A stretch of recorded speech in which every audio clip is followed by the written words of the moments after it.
တပတ်စာကက်လာပါပြီခင်တပတ်စာကက်နော်စေတနာနဲ့ပေးရမို့လို့နော်ထိမ့်ပြီးစောကြပါနော်ဒီလာမဲ့ပတ်မှာမပြောက်ပတ်သေးကိုမွေးကနန်းလေး6ခွက်ရှိပါတယ်အခွေလေးကဒီအခွေလေးဖြစ်ပါတယ်ဗုဒ္ဓဦးမကျော်ပတ်သေးလေးက6ပါနော်ဗုဒ္ဓဦးမကျော်ပရိတ်လေး9ပရိတ်လေးဖြစ်ပါတယ်နော်ကိုအပူမရတာကြတော့4 9 2ကို8 3နဲ့ကတ်မှာနော်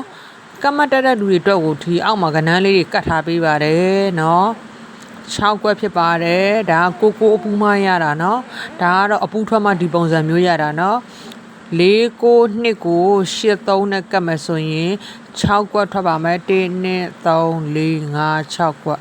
နော်ကတ်မတက်တဲ့လူတွေအတွက်ကိုကတ်ထားပေးပါတယ်ဒီကီးသုံးလုံးနဲ့1ချိန်တစ်ခုနဲ့ကတ်ထားပေးပါတယ်ဒါကတော့ကိုအပူစိုက်ကနေရတာဖြစ်ပါတယ်အားလုံးစင်ပြေကြပါစေတပြက်စာကတ်က